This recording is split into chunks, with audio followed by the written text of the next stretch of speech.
E então alguns dizem: isso já basta para mim, não aguento mais isso. Eles acabam escolhendo pessoas totalmente diferentes, os chamados populistas. Nos Estados Unidos, isso inclui Trump, na França, Marine Le Pen e na Alemanha, o AfD. Quando alguém diz, eu quero que isso mude, mas na política estabelecida, a vontade de mudança é pequena, e então existem cartéis. Então, os chamados partidos democráticos, eu nem sei por que eles usurpam, mas eles se autodenominam democráticos e chamam os outros de não democráticos e erguem barreiras. Que partidos como a AfD recebem mais de 20% dos votos e são chamados de antidemocráticos, então os eleitores também seriam considerados assim. E se você levar isso adiante falando de barreira, no final eles têm um cartel do establishment que exclui todos os outros. Donald Trump certamente não é perfeito, mas talvez devêssemos nos perguntar menos por que ele é assim e mais porque o sistema antes funcionava tão mal que, de repente, ele parecia a única opção. Meu nome é Simo Azawi, sou o fundador do Meet Your Mentor e vamos começar. Professor Mayer, Donald Trump é realmente o trator de que todos falam ou simplesmente o primeiro a dizer que o sistema já estava prestes a desabar? Uma boa pergunta, sim. Ele é, claro, né, um disruptor máximo porque chama as coisas pelo nome. Já o comparei uma vez com o deus romano Jano. Dois rostos, um olha para trás e aí ele simplesmente descobre problemas não resolvidos e os nomeia sem piedade. O outro rosto olha para frente e aí é um pouco confuso. Ele realmente não tem um conceito convincente e ele muda de opinião o tempo todo. Nesse sentido, ele é uma figura muito ambígua. Acho que se esperarmos o fim do mandato dele, há duas possibilidades muito diferentes de como ele será lembrado na história. Ele pode entrar para a história como o presidente que realmente mudou as coisas, onde as mudanças eram necessárias, ou ele pode entrar para a história como presidente, que iniciou coisas, que iniciou mudanças, mas que no final acabou fracassando. Tudo isso ainda está muito em aberto e resta saber como as coisas vão continuar com Donald Trump. Excelentes pontos e ótima introdução para a próxima pergunta. Para muitos, Donald Trump parece louco. Ele fala de tarifas, corte de dívidas e dólar fraco. Esse é mais o plano de um homem que entendeu o jogo? Porque muitos meios de comunicação alemães o consideram errático e impulsivo. Biden disse recentemente que Donald Trump é alguém que atira primeiro e só depois mira. Então, eu sempre penso assim: alguém que conseguiu chegar à presidência deve ter, de alguma forma, uma estratégia sustentável e saber que seus impulsos, no momento, podem parecer erráticos externamente, mas internamente talvez tenham um certo cálculo. Eu diria Donald Trump é loucura metódica. Qual é o método por trás disso? Ele desenvolveu um modelo de negócio político voltado para os perdedores americanos da globalização. É exatamente sobre isso que falo com o professor Mayer. No contexto da globalização, e isso começou, na verdade, nos anos 90, com a abertura da China e também da Índia. No decorrer da globalização, muitos empregos desapareceram dos Estados Unidos. Eles foram principalmente para a Ásia, também para outros lugares, mas eles se foram. Ao mesmo tempo, né, os Estados Unidos também se beneficiaram enormemente da globalização. Os Estados Unidos passaram por uma enorme financiarização e um enorme avanço tecnológico no contexto da globalização. Eles se especializaram, digamos assim, de forma mais acentuada em produtos financeiros e alta tecnologia. Enquanto os outros, especialmente a China, se você observar, a China passou por uma enorme industrialização. Isso é comparável ao que aconteceu no século XIX no Reino Unido. E os dois, China e os Estados Unidos, formaram uma simbiose. A China se industrializou e exportou o excedente de produção que sempre surge em um processo assim para os Estados Unidos. O problema do excedente de produção no contexto da rápida industrialização já foi descoberto por Karl Marx. No primeiro volume de O Capital há um capítulo sobre a acumulação primitiva de capital. Ele relata como a mecanização agrícola causa o êxodo rural. As pessoas então vão para as fábricas industriais, há muita gente chegando lá, A produtividade industrial é muito maior que nas antigas manufaturas. Há um enorme impulso na produção, mas o consumo fica para trás porque os salários não aumentam, já que sempre chegam pessoas do campo. E então Marx concluiu que, no final das contas, isso leva a uma concorrência arruinadora entre os capitalistas. Como eles competem duramente entre si, os salários continuam caindo cada vez mais. Isso leva ao empobrecimento do proletariado e à revolução proletária. Essa foi a análise de Marx em O Capital. Ele obviamente não percebeu que os britânicos exportaram muita mão de obra para o exterior, para os Estados Unidos da América Austrália e assim por diante. Isso não levou à revolução proletária na Grã-Bretanha. Os chineses resolveram esse problema de forma muito elegante ao exportar o excedente da produção industrial para os Estados Unidos da América. Os americanos, em troca, exportaram títulos do governo americano para a China. Então, o economista diria: os chineses tiveram um enorme superávit na balança comercial e financiaram esse superávit comercial por meio da exportação de capital. Isso foi uma simbiose. Os americanos puderam se concentrar no desenvolvimento do setor financeiro. O governo dos Estados Unidos da América conseguiu dinheiro quase de graça. Não de graça, mas dinheiro muito barato. Assim, ele pôde financiar seus gastos emitindo títulos para os chineses. Isso foi como consumir sem pagar, de certa forma. E os Estados Unidos se financiarizaram e expandiram o setor de tecnologia. Na verdade, foi uma situação em que todos ganharam. A industrialização na China tirou muitos da pobreza. A China era muito pobre sob Mao, mas se desenvolveu muito com Deng Xiaoping e sucessores.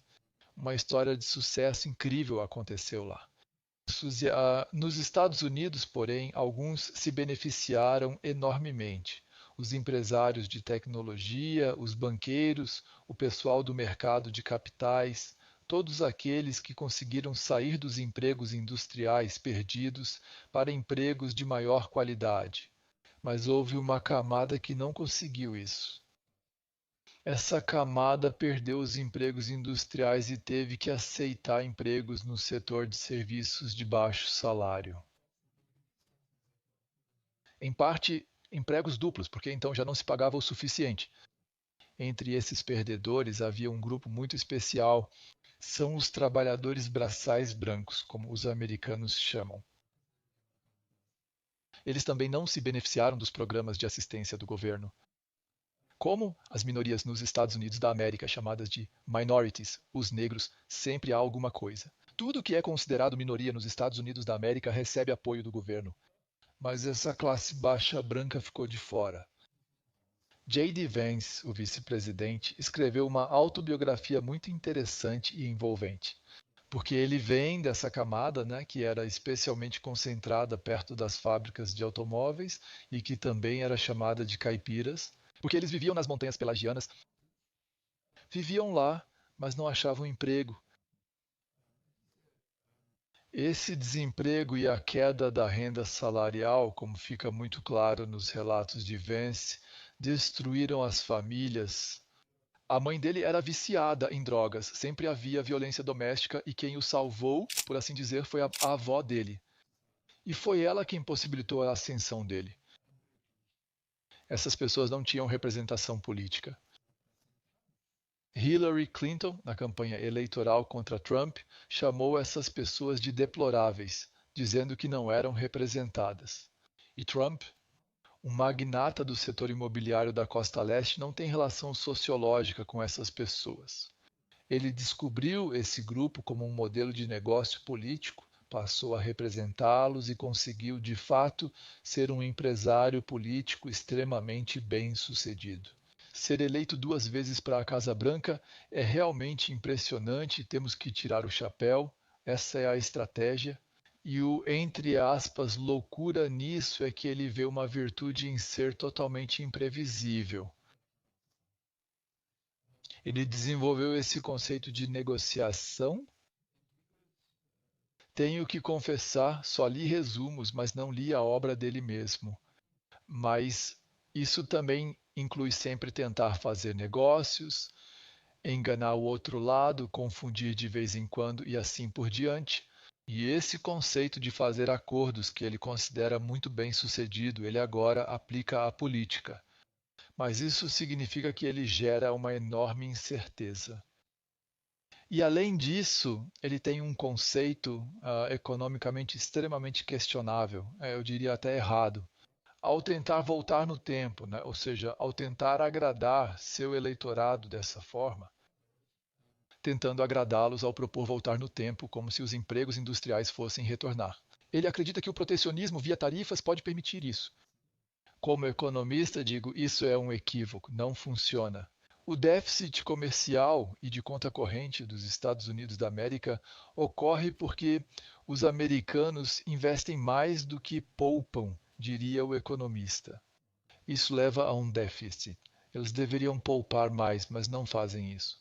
Não precisavam, pois chineses e outros sempre ofereceram dinheiro barato até agora. Assim, os americanos realmente não precisavam poupar. Então, ele não precisaria começar pelas tarifas. Isso simplesmente não funciona, né? Especialmente nas balanças comerciais bilaterais.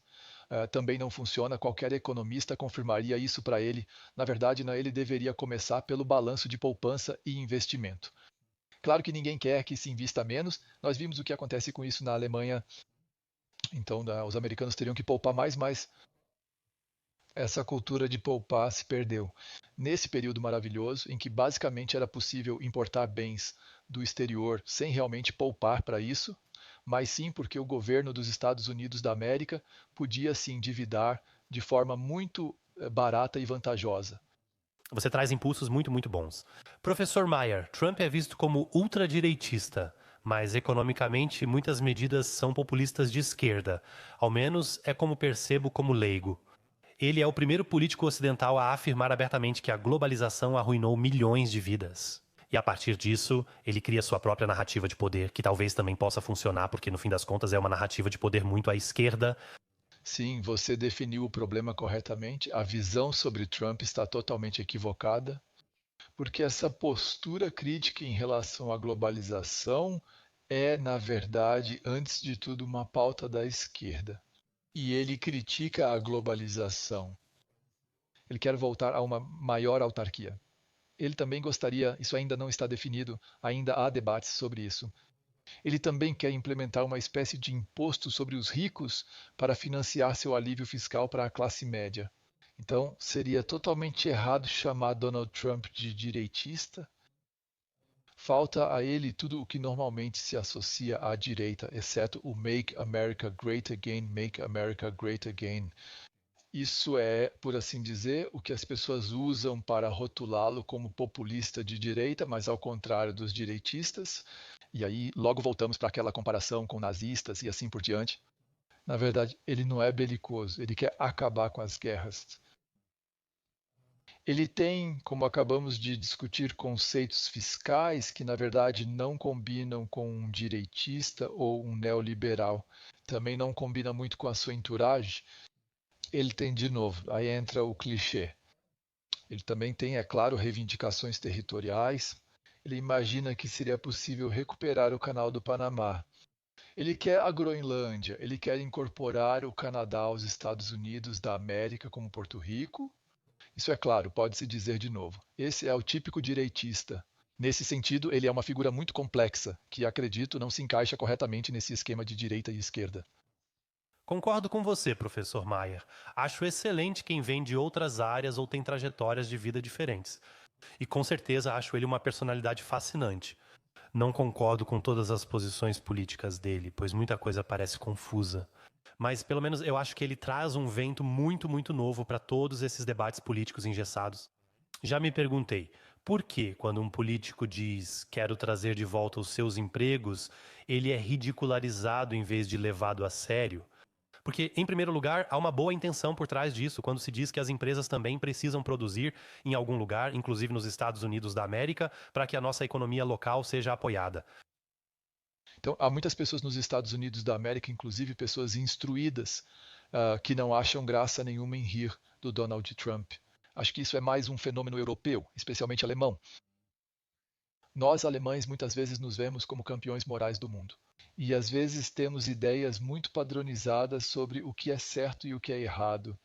E quando alguém não se encaixa nesse molde, nós acabamos achando que essa pessoa é populista, maluca ou algo do tipo. Bom, nós já tínhamos falado sobre isso. Ele aponta os problemas que por muito tempo foram simplesmente empurrados para frente. Os americanos têm um ditado sobre isso: kicking the can down the road. Você tem que imaginar assim: você está em uma rua, tem uma lata de cerveja no chão e você simplesmente continua chutando ela para frente. O problema é a lata de cerveja, que só é chutada para frente e não descartada corretamente. E as administrações anteriores nos Estados Unidos da América estavam todas envolvidas nisso, né, empurrando o problema com a barriga. Isso começa com Obama. Obama apontou muitas coisas, por exemplo, a falta de contribuição dos europeus, né, para a própria defesa. Ele reclamou, mas não impôs isso realmente com força, por assim dizer. Joe Biden é responsável por essa política fiscal extremamente expansiva que fez a dívida pública explodir. Então, não só ele, mas ele intensificou isso com o seu Inflation Reduction Act, que basicamente é uma política de subsídios para energias renováveis e que acabou impulsionando a inflação, ao contrário do título dessa medida. Foi isso que ele fez. Quando os Estados Unidos da América já estavam superaquecidos, ele deu novo impulso fiscal expansivo.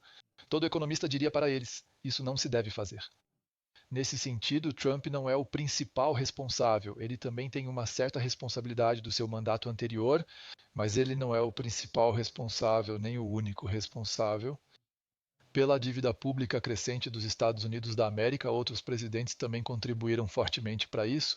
Você mencionou anteriormente os perdedores da globalização. Minha primeira reação foi barreira e AfD. Você citou cesta de deploráveis, isto é, várias pessoas lamentáveis. E esse é o momento em que a elite começa a se desvincular do povo e passa a usar esse tipo de terminologia? Isso é algo muito imposto de cima para baixo, até o cordão sanitário é assim dizer. Nós não conversamos com 30, 40% das pessoas porque elas simplesmente não compartilham da nossa ideologia. Então você está certo nisso. Eu realmente acho que o que aconteceu foi que as elites de fato se distanciaram dos, entre aspas, cidadãos normais. Nos Estados Unidos, isso pode ser visto principalmente nas universidades, especialmente nas universidades de elite, com o wokeísmo. Então, isso é tudo que se tornou tão na moda nos últimos anos, nas últimas décadas. Ou seja, destacar as minorias sociais. Não importa o indivíduo em si, mas sim a pertença ao grupo. Muito disso foi feito nas universidades, especialmente nos Estados Unidos. Teoria crítica da raça. Ou seja, todo branco é, na verdade, culpado pela miséria, pela desvantagem das pessoas, ou igualdade de gênero. Agora é preciso agir e favorecer minorias que antes eram desfavorecidas. E isso, é claro, irrita muita gente. Há uma cena muito bonita na autobiografia de Vance. Ele conseguiu porque sua avó sempre o incentivava a estudar e de fato conseguiu passar no vestibular. Então ele até conseguiu uma vaga na Universidade Estadual de Ohio, e essa não é uma universidade da Ivy League, mas sim uma universidade sólida em um estado. Então ele volta para casa e diz ao avô: Ei, eu consegui essa vaga. E ele diz: Poxa, como você conseguiu isso? Você se passou por negro ou latino? Para as pessoas, não era nem um pouco compreensível que alguém conseguisse isso por mérito próprio, né? Era preciso praticamente dar uma razão para as elites prestarem atenção em você. E esse wokeísmo, essa cultura do cancelamento, nós também importamos dos Estados Unidos. Essas questões de gênero são exageradas. Claro que a igualdade é essencial em qualquer Estado liberal, mas o que importa é o indivíduo, não o grupo. O indivíduo é importante. Ele não perde sua identidade por ter um determinado gênero ou uma determinada origem. Isso nunca pode valer mais do que o indivíduo. Muitas pessoas disseram: isso não pode continuar assim, e, claro, procuraram por alguém que nomeasse isso. E Trump bateu exatamente nessa tecla. Agora vemos coisas como, por exemplo, o corte de verbas para Harvard, a universidade de elite, uma grande comoção quando há alguns anos houve uma campanha chamada Defund the Police, a esquerda não disse nada. Mas cortar verbas de Harvard, de repente, vira um grande escândalo. O que ele está fazendo? Mas também é preciso saborear o fato de que o patrimônio da fundação de Harvard é de 53 bilhões de dólares. Alguém pode pensar, talvez nem precisem de tanto dinheiro público. Então, em outras palavras, ele expressa algo que realmente preocupou muitas pessoas.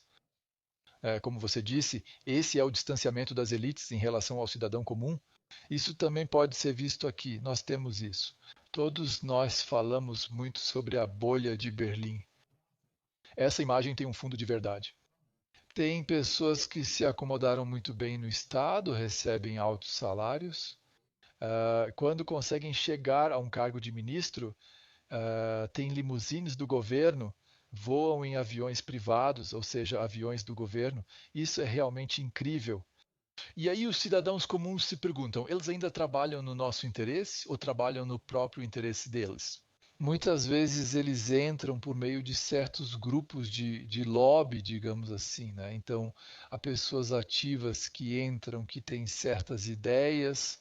Isso é especialmente visível nos verdes, que também criaram muitas ONGs ao seu redor. E então eles vêm e dizem: bem, nós sabemos como as pessoas devem viver, nós sabemos, diferente da maioria, como vocês devem aquecer suas casas. Com certeza não com gás, óleo ou qualquer outra coisa assim. Vocês precisam de uma bomba de calor. Sabemos como orientar vocês. Nós precisamos mudar a forma como vocês normalmente lidam uns com os outros. E ainda tem a emissora pública que mostra isso para as pessoas toda noite, quando elas ligam a televisão. E aí você diz: isso já basta para mim. Não aguento mais isso.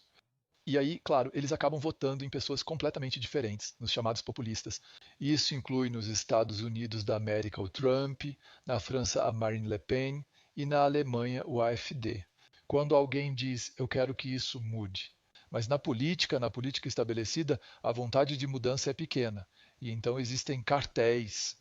Então, os chamados partidos democráticos, eu nem sei por que eles usam essa denominação, porque eles a usurpam, mas eles se chamam de democráticos e rotulam os outros como não democráticos. E erguem barreiras de proteção. E então temos partidos que recebem mais de 20% dos votos, como a AfD, e de repente todos eles seriam antidemocráticos. Então, de certa forma, os eleitores também seriam antidemocráticos. E se continuarmos com isso, né, falando de barreira de proteção, no final teremos um cartel do establishment que exclui todos os outros. E isso, claro, é algo que preocupa muita gente. E isso divide a sociedade. Você tocou em um ponto muito importante. Li recentemente que, no fundo, não importa quem governa. Porque não se deve confiar nem no revolucionário de um lado, nem no outro lado, que parece politicamente correto.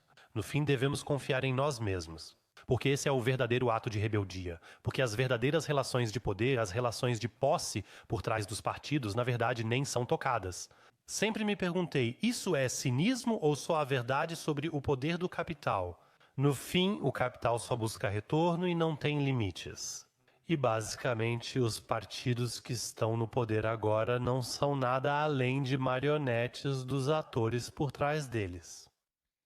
Então, eu não sei se dá para ligar essa linha diretamente, entre aspas, ao capital, porque por trás deles, na verdade, não estão tanto as associações industriais, mas principalmente no campo da esquerda verde, há muitas ONGs. Então, são grupos de ativistas que influenciam a política. Antigamente, talvez fosse verdade dizer que os capitalistas dominavam a política, mas aqui eu vejo que a economia tem pouca influência. Ela precisa se adaptar às circunstâncias. As montadoras de automóveis recebem ordens. Agora ele só faz elétricos. Mas as pessoas não querem elétricos porque as estações de recarga não estão realmente disponíveis e porque a autonomia é problemática. mas eles não conseguem se impor. Na verdade, eu vejo isso de forma diferente. Eles têm medo da política, muitos nem têm mais coragem de dizer o que realmente está acontecendo. Por exemplo, as metas climáticas, todo engenheiro vai te dizer: isso não funciona, a gente não vai conseguir. Mas colocam isso nas leis e o Tribunal Constitucional ainda dá a isso uma espécie de status constitucional, ao que está escrito lá. Converse com os técnicos, eles dirão que isso não funciona. E então isso leva ao afastamento dessa bolha política da realidade. Nesse sentido, o que a gente precisaria, na verdade, acho que agora não é tanto uma campanha anticapitalista, é isso que a senhora Reichineck quer. Eu não entendi muito bem o que ela realmente quer dizer com isso. Ela quer de volta o socialismo da República Democrática Alemã ou prefere o totalitarismo chinês? Mas ela ainda não explicou isso para a gente. Então, eu acho que esse não é o nosso problema, que agora vamos voltar ao socialismo. Nosso problema é que não obrigamos o Estado a garantir uma ordem jurídica que dê ao indivíduo o maior grau possível de liberdade. E essa ordem jurídica só deve limitar a liberdade do indivíduo quando a liberdade do outro for afetada. Ou seja, liberdade absoluta não existe. Senão, qualquer um poderia fazer o que quisesse, até matar ou roubar. Isso não pode acontecer. Precisamos de regras claras que limitem a liberdade de uma pessoa quando ela interfere na liberdade de outra. Mas o Estado não deve dizer às pessoas o que elas devem fazer ou deixar de fazer. Na minha opinião, é isso que está errado na nossa sociedade. Temos pessoas demais que acham que sabem mais do que o cidadão comum. E essas pessoas querem entrar na política, querem impor suas ideias aos outros, e aí os outros começam a se rebelar. E isso, por sua vez, abre espaço para modelos de negócios políticos dos chamados populistas. Ótima explicação. O senhor disse há pouco que o sistema monetário saiu do controle. Dinheiro barato era moderno antes. Política monetária expansionista. Por que nenhum político fala abertamente sobre isso? Porque é desconfortável demais? Ou porque, claro, você pode simplesmente imprimir mais dinheiro e jogar a conta para as gerações futuras, distribuindo presentes dessa forma? Sim, nós também tivemos isso. Por causa da globalização, sobre a qual já falamos, mas também devido ao avanço tecnológico, entramos nos anos 90 em um período em que a inflação era estruturalmente baixa. Isso lembra um pouco a época do século XIX durante a Revolução Industrial. Naquela época, houve períodos de deflação, mas era uma deflação boa. As coisas ficavam mais baratas para as pessoas, elas podiam comprar mais. Agora, nossos bancos centrais, na minha opinião, por uma confusão de conceitos, estabeleceram metas positivas de inflação, 2%. Para os economistas que estão assistindo agora, eu diria o seguinte: essa ideia de que a inflação precisa ser positiva, de que o dinheiro, o poder de compra do dinheiro, sempre precisa diminuir. Isso surgiu a partir da Grande Depressão. Isso acabou se tornando independente na teoria de John Maynard Keynes. Agora tivemos essa deflação positiva, né? E os bancos centrais queriam estimular a inflação, mas não conseguiam direito, né? Porque os bens estavam ficando mais baratos e continuaram reduzindo as taxas de juros. Isso levou à inflação em outros mercados, como mercados de ativos, imóveis, ações e assim por diante, ouro. Mas não à inflação de bens de consumo, que era o objetivo deles.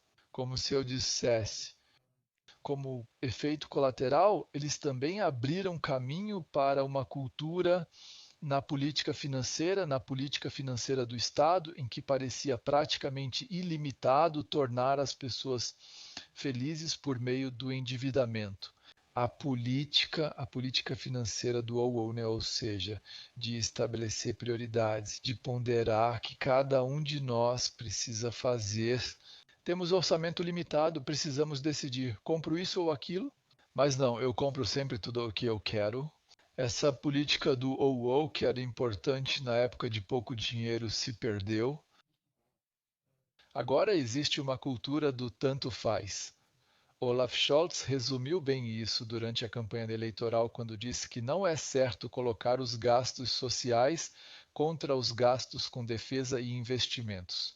Precisamos de tudo. né? Precisamos de um estado de bem-estar social forte, precisamos de mais defesa, precisamos de mais investimentos em infraestrutura. Tudo tem que estar presente.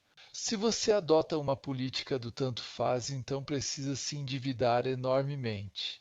Não tem outro jeito. Se você se endivida enormemente, então a taxa de juros precisa ser muito baixa. Se a taxa de juros for zero e houver possibilidade de refinanciar a dívida sempre, qualquer um poderia fazer isso. Poderíamos pegar 1 trilhão emprestado sem pagar juros e, ao vencer, fazer outro empréstimo igual. Então, essa cultura se infiltrou na política. Mas agora, com a pandemia, a inflação voltou. Aquele tempo bom em que os bancos centrais podiam sempre baixar os juros e o dinheiro era livre para o Estado acabou. A inflação apareceu. Com o retorno da inflação, os juros também voltaram e agora o dinheiro não está mais livre. Agora a política precisa se acostumar novamente a pensar em categorias de ou, mas eles ainda não entenderam isso. O endividamento continua, né, com o chamado fundo especial que agora também foi criado pelo governo Merz. Mas os mercados estão ficando nervosos. Os mercados entenderam que o tempo do tanto faz acabou. Agora é preciso novamente ou uma coisa ou outra. E eles, na verdade, não querem mais financiar essa política ilimitada de endividamento dos estados. Por isso, os mercados de títulos estão instáveis. Os rendimentos estão subindo em todos os lugares. Às vezes, realmente ocorre uma espécie de abalo no mercado, mas os políticos ainda não perceberam isso. Ela deveria, de fato, dizer aos mercados: estou estabelecendo novas prioridades. Estou trabalhando para reduzir a dívida, mas o novo governo ainda não fez isso aqui. No acordo de coalizão, as questões urgentes e importantes eles deixaram para o futuro. Uma comissão deve ser criada para reformar o sistema de aposentadorias. Sabemos que não dá para continuar assim. A aposentadoria está quase quebrada, mas está sendo adiado novamente, empurrando com a barriga. Seguro de assistência, os responsáveis dizem não dá mais, não temos mais dinheiro. O Estado aumentou os benefícios, mas não consegue mais financiá-los. Reforma da saúde. Todo o estado de bem-estar social ficou tão poderoso porque se vivia pelo lema do tanto faz como tanto fez, que agora quase não há mais espaço para outra coisa. E o governo atual tenta resolver esse problema criando esses enormes fundos de dívida. Talvez eles fossem necessários, porque agora algo precisa acontecer rapidamente, mas o próximo passo precisa ser uma reestruturação fundamental do orçamento. E se você der uma olhada, eu analisei isso passo a passo. Existem coisas, pequenas coisas, que você pode economizar. A dúvida é se a ajuda ao desenvolvimento é realmente eficaz e se o dinheiro gasto nessas organizações internacionais está bem investido, mas isso são detalhes menores. O orçamento federal tem um item muito grande. O grande peso é o estado de bem-estar social. E se você não mexer nele e não economizar ali, nunca vai chegar a lugar nenhum. Por isso é correto dizer agora que não podemos continuar com o auxílio cidadão desse jeito. Esse já é um primeiro passo, mas isso ainda está longe de ser suficiente. Ainda precisa acontecer muito mais. E se nada acontecer, então teremos um grande problema, porque nesse caso o mercado vai se recusar a comprar os títulos que os estados precisam emitir. E então vão dizer, como tantas vezes já fizeram na história: se o mercado não comprar nossas dívidas, então vamos obrigar os bancos centrais a comprá-las, e isso com dinheiro recém-impresso. E então a inflação resolve o problema para nós, mas ela resolve de um jeito em que todos nós nos damos mal. E isso não é exatamente desejável. Concordo totalmente. Você citou o ajuste fiscal e o colapso da Seguridade Social. Basicamente, estamos prestes a passar por uma reestruturação do sistema financeiro. Isso vai acontecer de forma pacífica, já que cortes orçamentários são sempre, no final das contas, muito desagradáveis? Ou haverá algum tipo de grande reinicialização ou talvez alguma guerra que será atribuída a nós de alguma forma?